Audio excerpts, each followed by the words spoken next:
기도하겠습니다. 하나님 아버지, 수치를 감추고 멸망당하는 것보다 수치를 드러내어 고백하고 십자가의 은혜로 구원을 얻게 하신 것을 감사드립니다. 값없이 주신 은혜로 구원받았으니 공동체 안에서 내 헌신을 누가 알아주기 바라는 생색을 내려놓고 주님께만 영광 돌리게 하소서. 지연되는 기도의 응답이 나의 약함을 나의 악함을 아시고 그 유혹에 빠지지 않도록 지키시는 하나님의 섭리인 것을 깨닫게 하소서.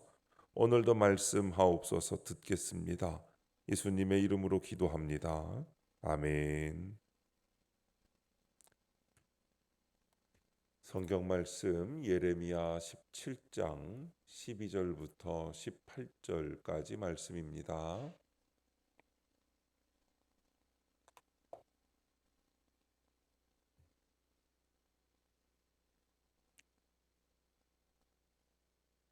찾으신 말씀을 다 함께 한 목소리로 읽겠습니다. 영화로우신 보좌여, 시작부터 높이 계시며 우리의 성소이시며 이스라엘의 소망이신 여호와여, 무릇 주를 버리는 자는 다 수치를 당할 것이라. 무릇 여호와를 떠나는 자는 흙의 기록이 되오리니 이는 생수의 근원이신 여호와를 버림이니이다.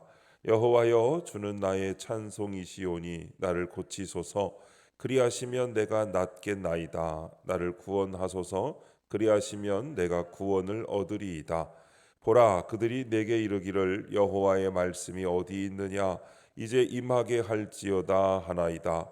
나는 목자의 직분에서 물러가지 아니하고 주를 따라 싸우며 재앙의 날도 내가 원하지 아니하였음을 주께서 아시는 바라. 내 입술에서 나온 것이 주의 목전에 있나이다. 주는 내게 두려움이 되지 마옵소서. 재앙의 날에 주는 나의 피난처시니이다. 나를 박해하는 자로 치욕을 당하게 하시고 나로 치욕을 당하게 마옵소서. 그들은 놀라게 하시고 나는 놀라게 하지 마시옵소서. 재앙의 날을 그들에게 임하게 하시며 배나 되는 멸망으로 그들을 멸하소서. 아멘. 나의 소망이신 여호와라는 제목으로 말씀을 함께 나누겠습니다. 본문 요약입니다. 예레미야가 이스라엘의 소망이신 여호와를 버리는 자는 다 수치를 당하리라고 선포합니다. 그는 자신을 잘 아시는 여호와께서 자기를 고치시고 구원하시기를 기도합니다. 그리고 재앙의 날에 피난처이신 주님이 자신을 박해하는 자를 멸하시고 자기를 구하시기를 간구합니다. 첫 번째, 생수의 근원이신 여호와 12절부터 13절입니다. 우리 바탕까지 살펴 죄악을 다 드러내시는 하나님 앞에 제대로 설 수 있는 사람은 아무도 없습니다. 그런데 예레미야는 저 높은 곳에 있는 하나님의 보좌가 곧 우리의 성소라고 고백합니다. 성소의 휘장을 찢으신 예수님이 우리를 은혜의 보좌 앞으로 불러주셨습니다. 따라서 우리는 내게 닥친 사건 가운데 내 죄악의 수치를 드러내고 그리스도의 십자가 앞으로 나아가야 합니다. 그것이 내게 가까이 오신 생수의 근원이신 주님을 맞이하는 길입니다. 적용 질문입니다. 나는 어떤 말씀을 들을 때 주를 버리고 싶습니까? 이 땅에서 잠시 나의 수치가 드러나는 것이 영원한 수치를 피하는 길임을 믿습니까? 우리는 어떻게든 내 인생의 수치를 덮고 가리려고 애씁니다. 하지만 내 죄와 수치를 하나님 앞에 고백할 때 비로소 진정한 평안을 누리게 됩니다. 환난 가운데 나의 영혼을 지켜 구원할 수 있는 유일한 피난처는 하나님 한 분밖에는 없습니다. 인간이 가장 존엄할 때는 자신이 100% 죄인인 것을 인정할 때입니다. 잘나서 천국 가는 사람은 아무도 없습니다. 도덕적으로 완벽하고 흠이 없는 자가 아니라 날마다 내 죄를 깨닫고 회개하는 자가 하나님 나라를 세우는 자입니다. 자격 없는 내가 은혜로 구원을 받았다는 것을 인정하고 힘들지만 십자가 고난에 적용을 하고 주님 앞에서 내 죄와 수치를 고백할 때 옳고 그름으로 정죄함이 사라집니다. 그러므로 세상사에 관심을 두고 내 힘으로 살려고 인간적인 방법으로 애쓰는 것을 멈추고 먼저 하나님을 의지하는 것이 가장 중요합니다. 두 번째, 나의 찬송이신 여호와 14절부터 16절까지 말씀입니다. 선지자의 사명을 감당한 예레미야에게 돌아온 결과는 백성의 무시와 하나님의 심판입니다. 이렇게 하나님 말씀에 순종해도 내 생각으로 실패처럼 보이는 결과가 따라올 수 있습니다. 하지만 그때도 성도는 옆에 계신 하나님을 바라봐야 합니다. 어떤 상황에서도 나와 함께 하시는 주님을 찬송하며 내 문제를 모두 고하고 나를 치료하시고 구원해 주시도록 주께 기도해야 합니다.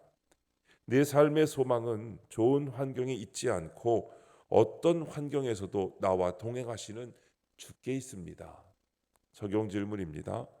내 헌신에 대한 보답으로 이것만은 꼭 이루어져야 한다고 생각하는 일이 있습니까?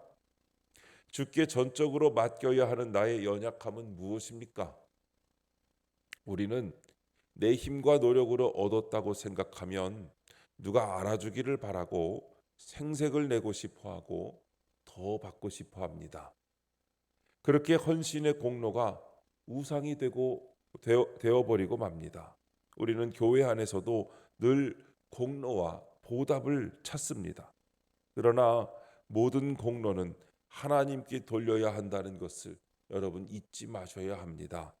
내가 누군가에게 인정받고 싶어하는 욕구는 나를 드러내기 위함이니 하나님께 영광 돌리는 자세를 가져야만 합니다.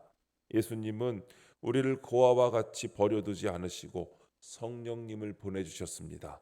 성령님은 성부 하나님, 성자 예수님과 함께 삼위 하나님 가운데 한 분이십니다. 성령님은 우리에게 오셔서 우리의 연약함을 도우시는 하나님이십니다. 우리는 성령으로 충만해야 합니다. 성령 충만의 비결은 말씀을 듣고 적용하는 삶이고 성령 충만의 증거는 일상생활에서 나타나는 거룩과 순종에서 찾을 수 있습니다.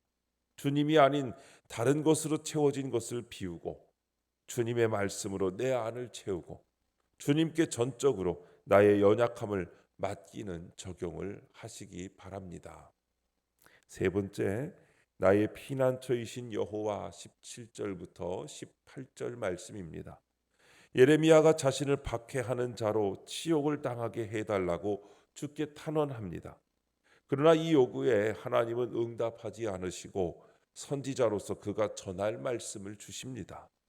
이처럼 하나님이 내가 원하는 응답을 주시지 않을 때가 있습니다. 하지만 이는 무시가 아니라 더 큰 사랑입니다. 하나님까지 도구처럼 부리려는 나의 악함을 아시고 그 유혹에 빠지지 않도록 나를 지키시는 하나님의 은혜인 것입니다. 나를 가장 잘 아시는 주님이 나의 진정한 피난처이십니다. 적용 질문입니다. 내가 정당하다고 생각하는 기도가 응답되지 않을 때 내 마음은 어떻습니까? 그럴 때도 주님만이 나의 피난처이심을 고백합니까? 나의 기대는 내 앞에 있는 문제들이 해결되고 기복적인 기도의 제목들이 이루어지는 것입니다. 그런데 내 기도와 다르게 여전히 해결되지 않은 문제들과 응답되지 않는 기도 제목, 고난의 사건들이 내 앞에 다가오면 두렵습니다. 그러나 응답되지 않는 것 같은 이 고난의 시간을 통하여 이루시는 구원의 사건을 여러분 기뻐하셔야 합니다. 내 힘으로 감당하지 못하는 사건을 만나면 의지할 분은 오직 전능하신 하나님뿐입니다. 고난 중에 유일한 희망이 되시는 주님을 바라보며 그 앞에서 탄식하고 간절히 부르짖어 기도할 때 주님을 만날 수 있습니다. 결국 내 계획과 소원이 다 끊어졌을 때 나의 구원을 이루기 위하여 십자가를 지고 고난당하신 주님을 만나게 되는 것입니다. 100% 오르신 하나님께서 나에게 주신 고난을 인정하고 하나님의 말씀을 묵상하면서 지금은 침묵하시는 하나님의 응답과 하나님의 뜻이 이루어지기를 기도하며 기다려야 합니다. 그것이 우리의 피난처요. 그것이 우리와 함께 하시는 하나님과 동행하는 비결입니다.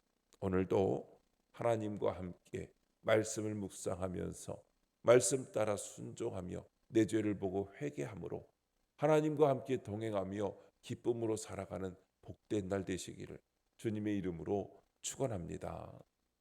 기도하겠습니다. 하나님 아버지, 메마른 땅 같은 제게 생수의 근원이신 주님이 찾아와 저를 살려주시니 감사합니다. 여전히 주님보다 좋은 환경을 더 기대하는 저의 연약함을 주께 맡기오니 제게 믿음을 주옵소서. 주님만이 저의 유일한 소망과 피난처이심을 믿으며 오늘도 제자리를 잘 지키게 하옵소서. 주님, 이 시간 주님께 기도하는 성도들의 기도 가운데 함께하여 주시옵시고 주님의 세미한 음성을 들려주시며 그 선하신 손길로 붙들어 주시옵소서. 우리 주 예수님의 이름으로 기도드립니다. 아멘. 이 시간 이후에는 여러분들의 기도를 주님께 드리며 하루를 시작하시기 바랍니다. 주여 한번 부르시고 기도하십니다. 주여 아버지